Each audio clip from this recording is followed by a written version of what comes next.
Olá amigos do canal Vanguarda Espírita. Hoje nós vamos falar sobre um assunto extremamente importante dentro da nossa doutrina. O Espiritismo tem 3 pilares. Esses pilares compõem-se na religião, na filosofia e na ciência espíritas. Não é? Religião é a parte em que nós utilizamos o Evangelho segundo o Espiritismo dentro da nossa religiosidade. A parte filosófica é aquela que nós vamos conversar agora para o irmão ou irmã, os irmãos espíritas ou não tomarem conhecimento sobre a parte filosófica da nossa doutrina. E a parte científica é aquela que explica quem nós somos através do perispírito, através da composição espiritual. Muito bem, vamos falar um pouco então sobre filosofia espírita e ética espírita. A ética é a parte da filosofia que se ocupa com o valor do comportamento humano. Tudo que se refira ao comportamento humano, nós colocamos como ética. E essa palavra ética, ela vem do grego ethos, não é? Que significa então comportamento. Pertencem ao campo da ética a reflexão sobre os valores da vida, a virtude, o vício, o direito e o dever, o bem e o mal. Esta composição da ética, ela é extremamente importante para nós espíritas, dentro da nossa doutrina, porque ela engloba tudo aquilo que nós fazemos, não só dentro da casa espírita, mas o comportamento e a exemplificação que nós precisamos ter. A possibilidade que o homem tem de escolher o seu caminho na vida e construir a sua história, então, nós damos o nome de liberdade. E o que a liberdade nos traz? Ela traz o livre-arbítrio. O livre-arbítrio é um presente, eu diria assim, de Deus para nós. Por quê? Porque Ele nos coloca, Deus com o livre-arbítrio, Ele nos coloca o poder de dizermos sim ou não para aquilo que nós entendemos como o certo e o errado. Dessa maneira, nós conseguimos caminhar com as nossas próprias pernas, com o nosso próprio pensamento em direção à felicidade, à evolução, aquilo que nós precisamos para atingir a verdade. Evidentemente, a liberdade não é algo que se exerce no vazio. A liberdade, ela tem os limites dela, não é? E esses limites nós precisamos cumprir para que não ultrapassemos a noção da ética dentro dos limites, para que nós não venhamos a ocupar o espaço do nosso irmão, do outro irmão. Isso é muito importante. E essa liberdade da consciência moral, ela está intimamente relacionada, ou seja, liberdade e consciência moral, não é? Eles andam de mãos dadas, poderíamos dizer que andam de mãos dadas. Voltamos agora um pouquinho para dentro da nossa doutrina espírita, dizendo o seguinte sobre o Evangelho. O Evangelho segundo o Espiritismo não é o Evangelho comum em que se misturam profecias, milagres, ocorrências históricas da vida de Jesus. O Evangelho Espírita é a compilação dos ensinos de Jesus, compilação dos ensinos de Jesus, da parte filosófica, não é? De tudo aquilo que nós necessitamos para entender a filosofia do que Jesus quis nos transmitir com a sua missão. E esta missão competia vir para trazer através da mensagem que ele nos disse através do Evangelho de João em várias oportunidades, em várias citações, que ele estava aqui a pedido do Pai dele, que ele falava em nome do Pai, que ele tinha autorização do Pai para dizer aquilo que ele dizia.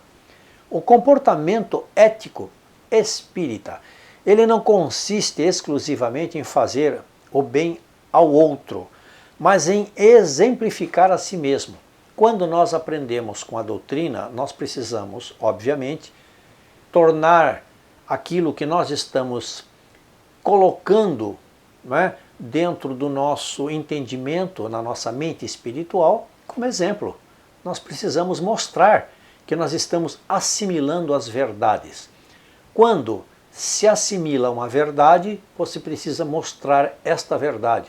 Não podemos, em hipótese nenhuma, aprender algo e falar outra coisa. Eu trabalhava numa casa em São Paulo e trabalhei durante muito tempo e tive a oportunidade de, nesta casa, participar de um grupo de cura. Num determinado dia apareceu uma pessoa, não é, com um grande problema. E ela foi atendida nesta casa pelos médiuns, neste dia, pelos médiuns que compunham aquele trabalho. E ouvi algo que me deixou, como diríamos assim, uma grande lição. O espírito, o irmão que estava trabalhando através de um médium, disse o seguinte: ele fez uma pergunta àquela pessoa, não é, que tinha ido ali com problemas para ser tratado dentro dessa sala de cura. Ele disse o seguinte: você sabe por que é que você hoje está aqui sentindo estas dificuldades espirituais que você está sentindo? E a resposta foi, obviamente, que ele não sabia. Ele disse o seguinte: é porque você não está fazendo aquilo que você prega. Você diz uma coisa e está fazendo outra completamente diferente. Então, vai passar pelas dificuldades que está passando até entender, não é, que não se pode querer ensinar algo que você não está exemplificando. E isto me calou profundamente na época, porque todos nós, não é, espíritas, precisamos, através da doutrina, à medida que nós vamos assimilando, nós precisamos então passar aquilo que nós assimilamos para os outros irmãos.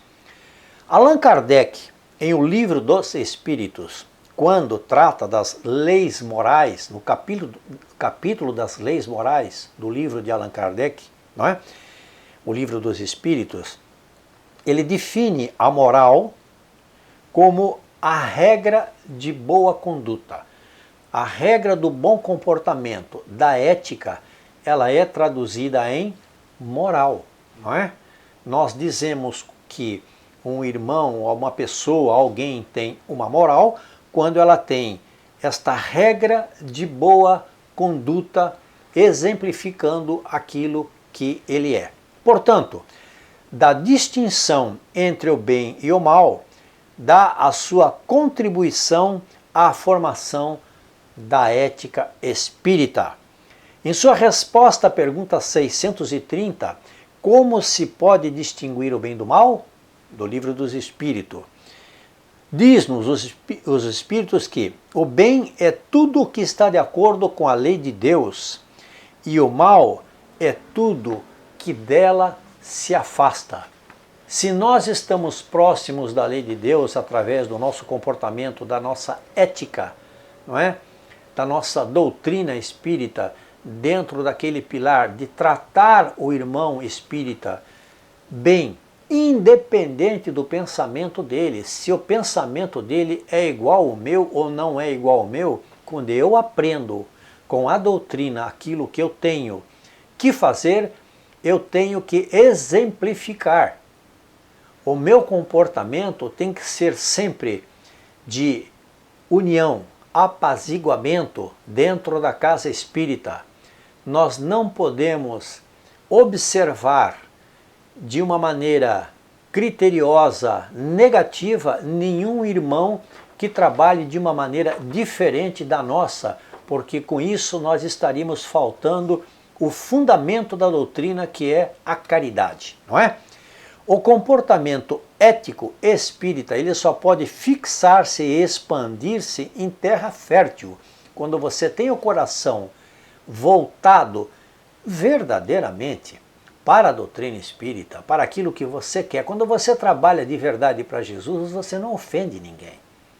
Você não vai lá no seu irmão cutucá-lo, você não vai lá criticá-lo, você não vai lá para achar nele picuinhas, você não vai procurar meter o dedo para descobrir defeitos nesse irmão. Isso nós não devemos fazer. Por quê?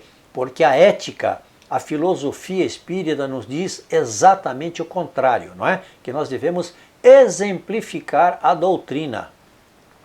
Desta forma, o adepto do espiritismo deve, em primeiro lugar, limpar, adubar e regar o seu terreno interior. Ele tem que adubar e regar esse terreno interior que é o seu coração, que é a sua verdade íntima de querer participar de um grande projeto. Porque a doutrina espírita, sendo uma doutrina de vanguarda, ela nos revelando a vida espiritual, ela é um grande projeto que nós temos a oportunidade de participar a convite do próprio Cristo, não é? Quando nos disse que enviaria o Consolador. Somos todos irmãos que precisamos unir o trabalho em prol da obra do Cristo. Não podemos nos afastar não só da ética, da filosofia que nos traz as palavras mais perto do nosso coração para que possamos exemplificar, como também temos que entender que a união espírita ela deve ser especialmente nesse momento de transição do nosso planeta, de provas e expiações para regeneração, ela deve contar com espíritas realmente sérios, verdadeiros e comprometidos. Voltaremos a falar mais sobre esse assunto da ética espírita, da nossa filosofia espírita. Irmão, compartilhe os nossos vídeos. Inscreva-se no nosso canal, toque no sininho para receber as novidades do canal e dê um joinha para nos ajudar a divulgar a nossa doutrina. Muito obrigado a todos.